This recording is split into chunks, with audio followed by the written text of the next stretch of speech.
Bienvenidas, bienvenidas. Mi nombre es Florencia Vilardel y les voy a estar hablando hoy en la ECO sobre Cyber Risk and the Roadmap to Secure InfoSec. Les voy a estar contando, bueno, quién soy, cómo es este camino de Cyber Risk y cómo llegamos lo que son los riesgos de ciberseguridad, a todo el camino que podemos hacer de compliance para poder trabajar con mejores prácticas y normas internacionales en este mundo de los riesgos de ciberseguridad. Yo soy graduada en la carrera de licenciatura en Sistemas de Información en Económicas, tengo un máster en Tecnologías de Información. Llevo muchos años de experiencias en IT, tanto desde procesos y calidad en IT como en seguridad de la información, compliance y en riesgos informáticos.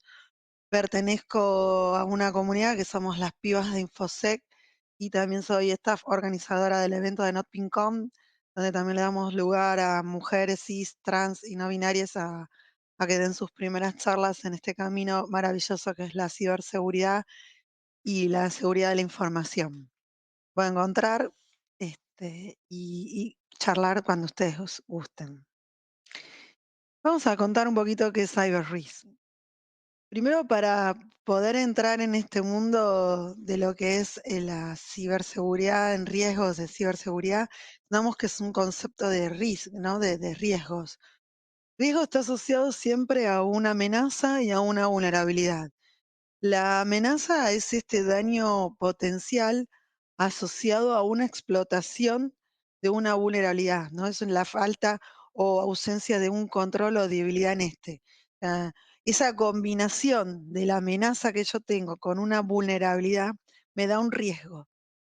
No siempre los riesgos en lo que es seguridad, seguridad de la información, mismo del negocio, son riesgos eh, que son inherentes. Siempre podemos tener un montón de riesgos, que esos riesgos los podemos cubrir con controles. O sea, lo que tenemos que nosotros tener en cuenta cuando vemos riesgos en seguridad es también la probabilidad y el impacto que tiene ese riesgo dentro del negocio o dentro de la organización.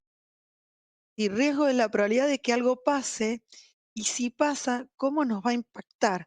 Y ponernos en la posición no solamente en el área de seguridad o cyber risk o lo que tengamos de InfoSec o SEGINF, sino también pensando en que trabajamos dentro de una organización. Entonces, ¿cómo impacta esa amenaza, esa vulnerabilidad que después se va a transformar en un riesgo dentro de esta empresa, ¿no? Entonces ahí bien lo dice este gráfico, ¿no? Siempre tenemos que medir el impacto y la probabilidad de ocurrencia de ese riesgo.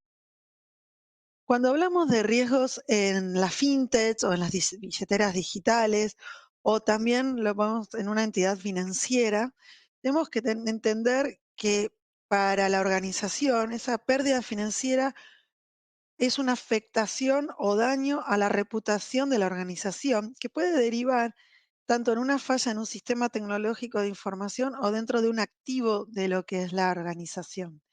Esa afectación puede provenir de fallas en el propio sistema de información, ya sea por un error humano o por influencias externas a la organización. Hace un tiempo el Fondo Monetario Internacional definió que existen dos tipos de costos asociados a ataques cibernéticos o ciberseguridad. Por un lado, tenemos los costos directos, que incluyen investigaciones forenses, asesoría legal, notificaciones a los clientes, protección y seguridad a lo que es nuestros clientes o consumidores, para mitigar ataques que se den estos efectos. Y por otro lado, habían comentado que ahí están los costos indirectos, ¿sí? Los cuales son menos visibles para la organización, tienen efecto más a largo plazo y son difíciles de cuantificar. También se los llama en esta categoría los riesgos reputacional, ¿no? Lo que es la depreciación del valor a la propiedad intelectual, operaciones para prevenir futuros ataques y el impacto sobre las primas que paga el afectado para asegurarse contra los futuros eventos. Es decir, dentro de lo que es el mundo de la fintech, nosotros hemos que tener en cuenta siempre los riesgos de la pérdida, no solo monetarios, sino tenemos que tener en cuenta cómo afecta a la organización, a nuestros clientes, tanto errores que podemos tener humanos, internos, externos, intencional o no intencional. ¿Cómo afecta a los riesgos cibernéticos a las organizaciones? Hemos encontrado y podemos buscar miles de noticias relacionadas con bancos, con fintech y demás, ya sean por casos de ransom, ya sean por casos de data leak, de data breach o también de data privacy, que es por temas que pudimos encontrar por filtraciones, como en este caso, de datos a nuestros clientes. Hay muchas noticias que hoy día, especialmente post pandemia, que nos han afectado a las empresas que trabajamos como fintech o de seguro o de entidades financieras, ¿no? Entonces, podemos ver que en datos, desde lo que fue la pandemia, desde el año pasado, el año 2020 a la actualidad, se incrementaron en un 20,42% todo lo que son las extorsiones online. En un 17,53 se incrementó el phishing en un año. Y en fraudes tenemos un 14,89%. Fraudes son fraudes electrónicos, fraudes cibernéticos, ¿no? Son no solamente el incremento del uso de el estar trabajando de nuestras casas, estar operando la mayoría de las personas en las casas, el tema de que no se podía ir a un banco para hacer algún trámite, los primeros momentos del año pasado incrementaron mucho los ciberdelitos en estos casos, ¿no? Este es un ejemplo de datos en entidades financieras donde podemos ver, se hizo un análisis a nivel de madurez, cómo se encontraban más de 500 empresas este año y dieron que lo que es el nivel de madurez del 1 al 4, el 2,7 dieron de nivel de madurez en entidades financieras, que la mayoría de estas entidades lo que no estaba viendo era que alrededor del 27% no había implementado una autenticación de doble factor o multifactor de protección en los inicios de lo que fue el año pasado a hoy, que la mayoría, el de 18%, no había todavía desplegado regulaciones y normativas relacionadas con mejores prácticas relacionadas con las fintech o normativas, o no aplicaban normativas, por ejemplo, de bancos o regulaciones de entidades financieras, que también 2 de cada 5 instituciones financieras no contaban con un proceso sólido de due diligence en terceros y proveedores. Esto es poder identificar de todos los proveedores que yo tengo dentro de la organización realmente el deber ser que estaban cumpliendo y cuántos de esos eran relevantes para seguridad, o SEGINFO, seguridad de la información, seguridad informática, y poder entender si estaban accediendo a la red, si estaban usando datos personales de nuestros clientes. O sea, en este camino de la repercusión en este ámbito no estaban todas las instituciones acopladas y achornadas al due diligence, ¿no? Entonces, también tuvimos viendo que eh, un montón de datos, por ejemplo, lo que es la seguridad física, también hubo casos donde sí se tenía que ir personalmente a la organización y no estaban preparados para atender a usuarios ni eh, con, con- con tantas nuevas funcionalidades post pandémicas, ¿no? Y el teletrabajo fue uno de los temas más importantes para las fintechs y en tema de riesgo, ¿no? Cómo poder solventar en un año pandémico, y lo que sucedió fue incrementando el poder tener endpoints asegurados, tener accesos remotos.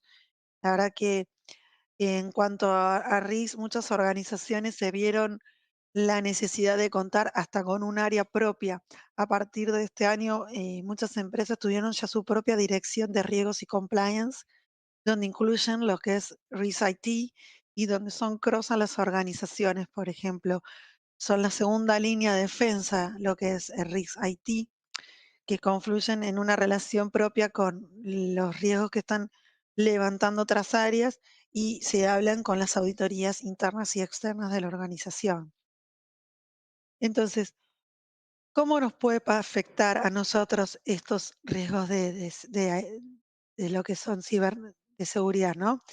Entonces, esto parece sacado en los años 90, perdón, tengo mis años y mis dibujitos.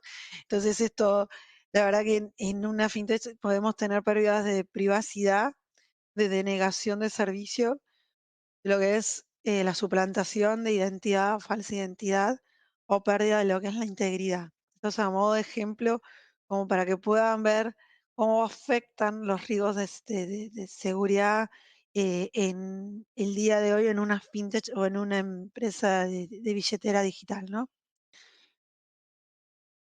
¿Dónde encontramos riesgos? Yo lo clasifiqué en 5 categorías: en confidencial, en disponibilidad, en compliance, performance e integridad. Cuando hablamos de riesgos en confidencialidad, dentro de las organizaciones, entidades financieras, fintech, podemos encontrar riesgos relacionados con ingeniería social, ya sea phishing o surfing. Tenemos riesgos relacionados con el data leak, por ejemplo, lo que es accesos a nuestras bases de datos, temas de trashing, clean desk. Ahora que muchas empresas también volvimos a poder ir algunos días a la oficina o también, por ejemplo, tenemos dentro de nuestras casas, tenemos impresoras y podemos imprimir y estamos imprimiendo información confidencial o algunas, yo he conocido personas que no tenían impresora y mandaban imprimir cosas a un cyber, un ciber de lo que queda hoy, o le pedían, por favor, a un vecino que le imprima algo porque tenían que hacer tenían que trabajar algo en la empresa y necesitaban leer ese documento. Bueno, tenemos que tener en cuenta eso, ¿no? También, que estamos dando datos confidenciales en otros lados. Tenemos también actividades del usuario no autorizadas que se nos pueden dar relacionados con algún flujo de trabajo que estamos haciendo dentro de seguridad, de SEGINF, y, y esa actividad no está autorizada, especialmente si estamos trabajando con terceros o cuartos, ¿no? Todo lo que es disponibilidad, estamos hablando de risks relacionados con denegación de servicio, ausencia de rollback. Esto es súper importante. Una de las cosas que también estuvimos viendo en la organización es que, y relacionados con el siguiente punto, que son las ausencias en contingencia, que no había BCP, no había un plan de continuidad del negocio, no había un plan de continuidad relacionado con seguridad. Muchas organizaciones tuvieron que reinventarse y, y armar un plan de resilience en el mismo momento que estaba sucediendo casos de disponibilidad. También tenemos acciones humanas, como bien les contaba, intencionales o accidentales, porque uno siempre es, el error humano es intencional, sino porque desconocimiento o faltas de capacitación, por ejemplo.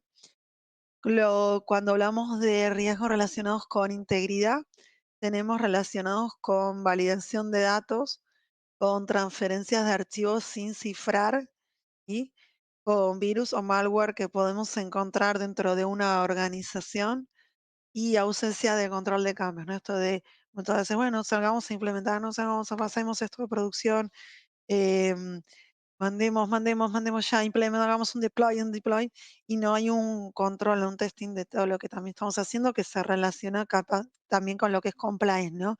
Los deploys sin requerimientos, sin de pasaje a producción sin testear los tiempos que nos corren y la falta también de autorización en las implementaciones en producción.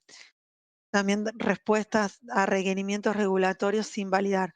Hay muchos requerimientos que nos están exigiendo normas internacionales, sobre todo en empresas que cotizan en bolsa de Estados Unidos, como SOX. Vamos a hablar ahora en un ratito de algunas de ellas, como PCI, si estamos trabajando especialmente en las fintech o entidades financieras que trabajamos con datos de tarjetas de clientes. Entonces tenemos que certificar PCI O, por ejemplo, si el Banco Central acá en Argentina nos exige algún requerimiento de revisión de KYC, por ejemplo, que es informar cuáles son nuestros clientes con saldos en nuestras billeteras digitales, bueno, con un cierto level, entonces tenemos que revisar esa información y estar, ayornarnos y estar en sinergia con esos requerimientos regulatorios. Y por último, cuando hablamos de performance, lo hacemos relacionados como, por ejemplo, estos son ejemplos que no son el deber del to be, ¿no? O sea, puse algunos como para que tengan una idea de lo que es performance. Nos encontramos con temas de migración de bases de datos sin revisión o configuración de parámetros, por ejemplo, autoescalables, ¿no? Que eh, la posibilidad de tener parámetros autoescalables y poder no hacer un burnout de los servers, la verdad que es súper importante. Bueno, ¿cuándo nos puede, dónde o nos puede pasar estos riesgos o dónde los podemos encontrar, ¿no? Entonces siempre tengamos en cuenta que cuando estamos codeando, le tenemos que preguntar si lo que yo estoy desarrollando es realmente lo que necesito o lo que yo entendí y creo que estoy haciendo. Y si sobre todo si lo estamos haciendo de forma segura, si hay un área websec o hay políticas o normas relacionadas con el desarrollo seguro, trabajando sobre todo, por ejemplo, con OWASP, que la verdad que tiene esos top 10 de OWASP súper importantes y son lineamientos que nos ayudan un montón a codear con seguridad y la verdad que también teniendo en cuenta si hay SLAs, si sobre todo para los que son, si encontramos vulnerabilidades, estamos en un área de vulnerability y tenemos que también identificar estos riesgos, realmente si lo que yo estoy haciendo es lo que yo entendí que tenía que hacer, ¿no? Cuando compartimos información, muchas veces no nos damos cuenta o no sabemos si esa información es sensible, es confidencial, es privada, es de uso interno. Entonces, tengamos en cuenta eso. Siempre tenemos que tener bien claro cuál es la clasificación de información para nuestra organización, si es de interés general, si existen bases ya segurizadas donde yo tenga que acceder para poder buscar esa información y después hacer un deploy. Eso también ténganlo en cuenta. Cuando gestionamos riesgos, ¿no? Perdón, cuando gestionamos estos riesgos, tengamos que preguntarnos si tengo acceso o permiso que están excediendo mis funciones, si lo que yo estoy haciendo exime mi responsabilidad. Es decir, yo estoy trabajando en algo y si eso con lo que estoy trabajando es realmente mi función o mi rol dentro de la organización o estoy excediendo mi perfil y eso lo tiene que realizar un supervisor mío. Entonces también, ¿no? Yo puedo encontrar riesgos ahí, por ejemplo, de llama o de identidad, de ABM de usuarios. Me ha pasado de encontrar temas relacionados con privilegios, excesos de privilegios o usuarios genéricos o, por ejemplo, temas de em, aprobaciones de usuarios que son modelos y no se tiene en cuenta realmente que la persona está pidiendo un acceso a a alguna información que no debería de estar gestionando. Entonces, eso hay que preguntárselo o también, por ejemplo, cuáles son los activos más importantes a proteger. Cuando trabajamos con riesgo, es en el roadmap que lo vamos a ver ahora, es súper importante y por donde tenemos que arrancar, ¿no? ¿Cuáles son los activos que tenemos que proteger dentro de la organización? ¿Cuáles son los críticos? Especialmente arrancar por los críticos. Y lo que tiene que ver con la infraestructura, si realmente yo estoy, si está segurizado el entorno de red, sea OpenTest o análisis de vulnerabilidad, esas son cuestiones que hacen a una buena infraestructura eh, fortalecida. Bueno, como les decía antes, entonces vamos a nuestro roadmap. Esto es un ejemplo de un roadmap que estamos, por ejemplo, que tengo que seguir cuando hablamos de seguridad, riesgos en seguridad. Hablamos de metodologías y buenas prácticas relacionadas con la ISO 27005, por ejemplo, el CIS, el NIST, ya lo vamos a ver, que nos hablan de, hay un montón de info dando vuelta que podemos utilizar y aprovechar relacionados con riesgos en seguridad o si hacemos risk management hay un montón de info dando vuelta, pero tengan en cuenta que estas 6 eh, puntos son para mí clave en nuestro roadmap, que es categorizar primero, ¿no? Esto es entender cuál es nuestro inventario de activos de la organización que tenemos que proteger. Entonces, cuando nosotros priorizamos, es eso que tenemos que proteger en críticos, altos, medios, bajos, por ejemplo, para una categoría, vamos a poder identificar luego el impacto dentro de la organización. Una vez que identificamos cuál es nuestro inventario de activos, vamos a seleccionar los controles en seguridad con los cuales vamos a trabajar para poder luego evaluar un riesgo. Entonces, hacemos esta selección de inventario de activos, implementar, ¿no? Que es aplicar los controles de seguridad en una arquitectura y sistemas de la organización. Nosotros podemos encontrar muchos riesgos. Esos riesgos pueden estar cubiertos por controles que hoy estamos llevando a cabo dentro de la organización. Y los que no podemos controlar, tenemos que evaluar y armar un plan para poder mitigar esos riesgos. Ese plan va a estar relacionado con un heat map en nuestra evaluación, que es nuestro mapa de calor, y tenemos que identificar dónde vamos a hacer nuestro plan, ¿no? En general, las organizaciones se focalizan en riesgos catastróficos, o sea, son los rojos o críticos, y los altos, que son los naranjitas. Los amarillos los dejan para mediano plazo y los riesgos bajos son como oportunidad de mejora que podemos encontrar en la organización. Una vez que evaluamos, vamos a autorizar, examinar ese resultado de la evaluación y determinar si ese riesgo es aceptable o no.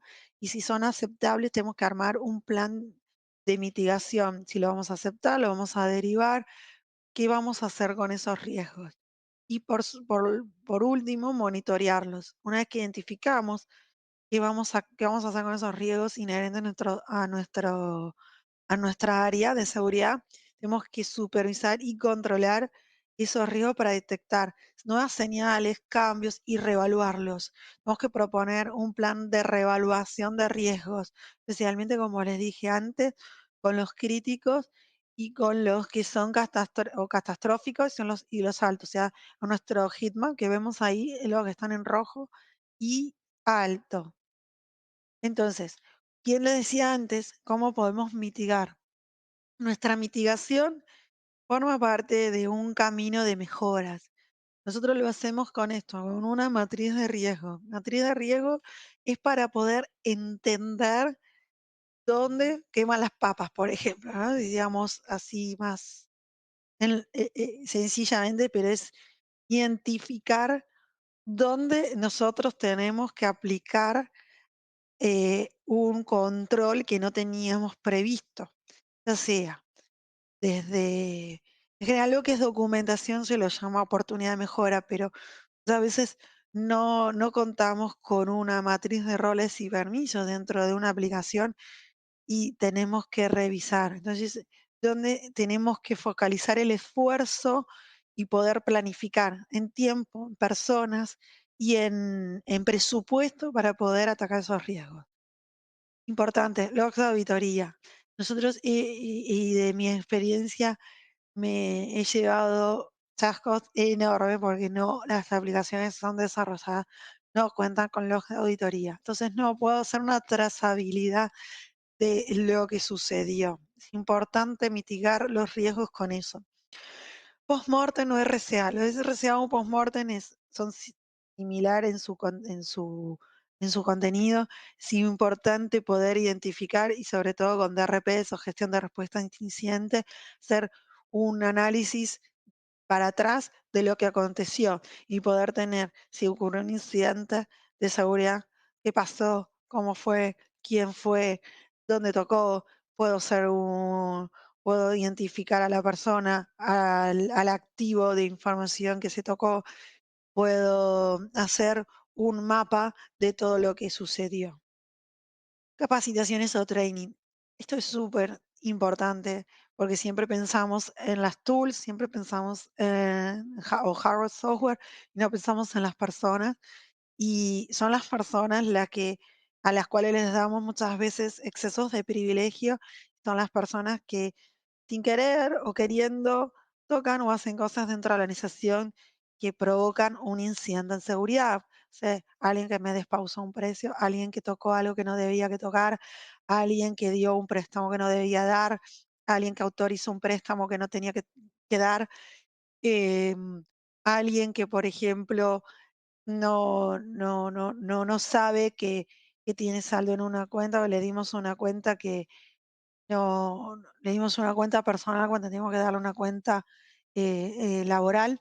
Entonces, hay temas de training que tenemos que siempre capacitar en datos personales, en phishing, tenemos que hacer un plan de awareness dentro de la organización, ¿no? Que sepan qué es la seguridad de la información, cuáles son los riesgos, qué es un ransom, qué es un phishing, qué es datos personales, qué datos de personales pueden tocar, qué no, hacer entrenamientos, si estamos en un bootcamp, hacer entrenamientos bootcamp de IT para que puedan entender cuáles son los riesgos y cómo se desarrolla, por ejemplo, en forma segura, ¿no? Tanto para nuestros clientes internos como para nosotros, o los usuarios o los empleados de una organización. Y también esto, ¿no? Utilizar bases segurizadas y especialmente el SOC, ¿no? Segregar en funciones según roles y áreas. Tener lo que se llama eh, Security of Duty, que es la verdad que es súper importante y que muchas veces nos falta dentro de la organización para mitigar nuestros riesgos. Y como les decía antes, ¿no? Siempre en riesgos nosotros y sobre todo lo que es en seguridad, no le tengan miedo a trabajar con buenas prácticas o con normas internacionales o regulaciones bancarias. Como dar ejemplos, puse algunas, temas de protección de datos personales. Nosotros en Argentina nos rige todo lo que es PDP, que es protección de datos personales. Si nos vamos a Brasil, es LGDP, también está basado mucho en la ley de protección de datos personales de la Unión Europea.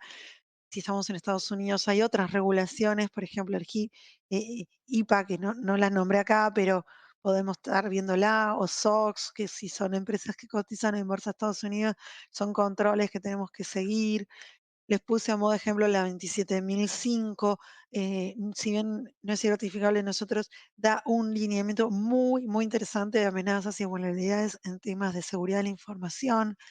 El NIS 853, como para dar un ejemplo, es una guía de riesgos para sistemas de tecnología de la información, donde nos podemos basar para armar nuestro roadmap en SEGINF y RIS de seguridad o cyber risk. También tenemos el CIS. Si ustedes entran al CIS, hay una del CIS versión 7, pues sacaron la 8. Ahí ustedes puedan hacer un compliance online y poder identificar dónde están, cómo es su nivel de madurez relacionados con un montón de controles relacionados con el deber ser de proteger, de identificar y demás, que está muy bueno, lo hicieron muy piola. Entiendo que solo está en inglés. Hay algunos que están en traducción en español, pero ah, los comparto porque está muy bueno. PCI, la verdad que nosotros en PCI, al trabajar en una entidad financiera, en un o fintech o en una billetera digital, es súper importante para la industria de tarjetas de pago o de protección de elementos involucrados con todo lo que es el ecosistema de pagos con tarjeta. Es una norma que se tiene que certificar y trabajan con terceros o cuartos que se llama third party, nuestros proveedores exijan si van a tocar datos de tarjeta, exijan esta certificación, como también todas las certificaciones que ustedes requieran, exígenla a sus proveedores, porque la verdad que hace al compliance, hace a tener una organización regulada y poder decir, trabajamos con buenas prácticas, ¿no? Esto también en temas de Banco Central o el Bacen, por ejemplo, si están en Brasil u otros bancos, ya sea de Colombia, Chile, México, de lo que es América, Latina, América Central y o la entidad regulatoria con la cual ustedes están trabajando, siempre tienen que tener en cuenta en el país donde ustedes están aplicando sus datos o sus accionar o con qué banco o entidad están trabajando, porque esas regulaciones en el sistema financiero tienen que tenerlas en cuenta. Les puse también ahí la ISO 31000, si bien no es tampoco es un no es certificado, es una guía que refiere muy bueno de todo lo que es el sistema de gestión de riesgos. Esta guía de Risk Management es muy enriquecedora si van a meterse en este mundo de lo que es cyber risk o risk management, léanla y yo estoy muy disponible para lo que necesiten. La verdad que en el camino de lo que es eh, riesgos de ciberseguridad es muy, a mí me encanta y espero que a ustedes también. Y si no, tengan en cuenta que no es solamente el codear y si lo van a hacer, piensen con cómo eso está afectando a los activos de la organización o a los clientes con los cuales yo estoy trabajando. Siempre cuando van a trabajar en seguridad informática o infosec, piensen que estamos generando riesgos constantemente.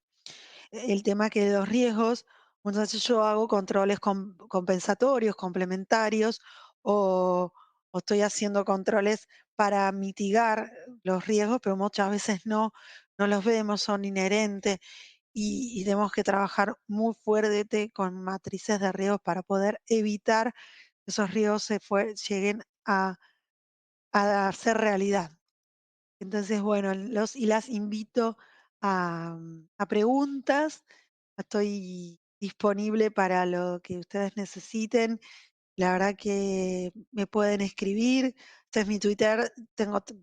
Me pueden buscar también, si no, por otras redes, pero lo que ustedes necesiten acá disponible. Y la verdad que es un mundo hermoso para iniciarse en el camino de lo que es Cyber Risk, sobre todo post pandemia que se nos vino muy fuerte en todas las fintech y todas las organizaciones que trabajan con datos de tarjetas de pago y accesos de usuarios a bancos o billeteras digitales hoy día, ¿no? Así que bueno, les agradezco, muchas gracias y para lo que necesiten, acá estoy. Gracias.